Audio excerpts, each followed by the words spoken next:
November 4ஆம் தேதியிலேருந்து December 4ஆம் தேதி வரைக்கும் தமிழ்நாட்டில் எஸ்ஐஆர் அப்படின்னு சொல்லக்கூடிய வாக்காளர் பட்டியல் சிறப்பு திருத்தத்தை கொண்டு வர போகிறாங்க. தமிழ்நாடு உட்பட புதுச்சேரி, கேரளா, வெஸ்ட் பெங்கால் அப்படின்னு ஒரு 12 மாநிலங்களில் கொண்டு வராங்க. இந்த எஸ்ஐஆர் கொண்டு வரதுக்கு ஒரு முக்கியமான காரணமாக போலி வாக்காளர்களையும் இறந்து போனவங்களை நீக்கிறதுக்காகவும் புது வாக்காளர்கள் சேர்க்கறதுக்காகவும் கொண்டு வர போகிறதா எலெக்ஷன் கமிஷன் சொல்லியிருக்காங்க.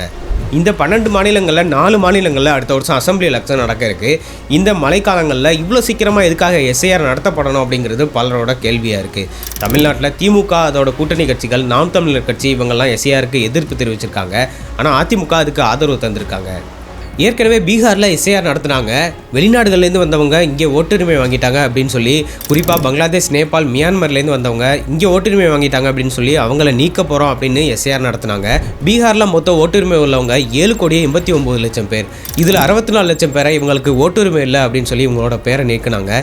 24 லட்சம் பேரை புதுசாக சேர்த்தாங்க. பீகார்லேயே வாழ்ந்துக்கிட்டு பல வருஷம் ஓட்டு போட்டுக்கிட்டு இருந்த மக்களையும் இவங்களுக்கு ஓட்டுரிமை கிடையாது அப்படின்னு சொல்லி அவங்களோட பேரை நீக்கினாங்க. இதில் அதிகமாக இஸ்லாமியர்களும் தலித் சமூகத்தை சேர்ந்தவங்களும் இருந்தாங்க. ஏற்கனவே 2 மாதத்துக்கு முன்னாடி ராகுல் காந்தி கர்நாடகா, மகாராஷ்டிரா போன்ற மாநிலங்களில் அதிக அளவில் போலி வாக்காளர்கள் இருந்ததை ஆதாரத்தோட குற்றச்சாட்டு வச்சார். கர்நாடகாவில் மகாதேவபுரா அப்படிங்கிற ஒரு தொகுதியில் போலி வாக்காளர்கள் 1 லட்சம் பேருக்கு மேலே இருக்கிறதையும், மகாராஷ்டிராவில் 85,000 பேருக்கு மேலே இருக்கிறதையும் ராகுல் காந்தி ஆதாரத்தோடு நிரூபித்தார். எலெக்ஷன் கமிஷன் பிஜேபிக்கு ஆதரவாக செயல்படுது அப்படிங்கிற ஒரு குற்றச்சாட்டையும் முன் வச்சார். இப்போ நவம்பர் 4ஆம் தேதியிலேருந்து தமிழ்நாட்டில் எஸ்ஐஆர் நடத்த போகிறதா சொல்லியிருக்காங்க. வீடு வீடாக போய் கணக்கெடுக்கிறது நவம்பர் 4ஆம் தேதியிலேருந்து டிசம்பர் 4ஆம் தேதி வரைக்கும் நடக்கும் அப்படின்னு சொல்லியிருக்காங்க.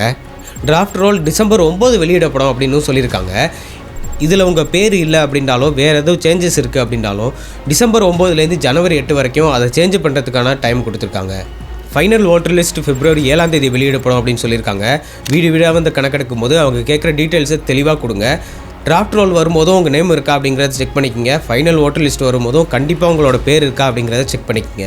இதை எப்படி செக் பண்ணுறது அப்படிங்கிற லிங்கை கமெண்ட்டில் பின் பண்ணுறேன், செக் பண்ணி பாருங்கள். தமிழ்நாட்டோட மக்கள் தொகை கிட்டத்தட்ட 7.5 கோடியை தாண்டிடுச்சு. தமிழ்நாட்டில் மட்டும் 1 கோடி பேர்கிட்ட வட இந்தியர்கள் வாழ்ந்துகிட்டு இருக்காங்க.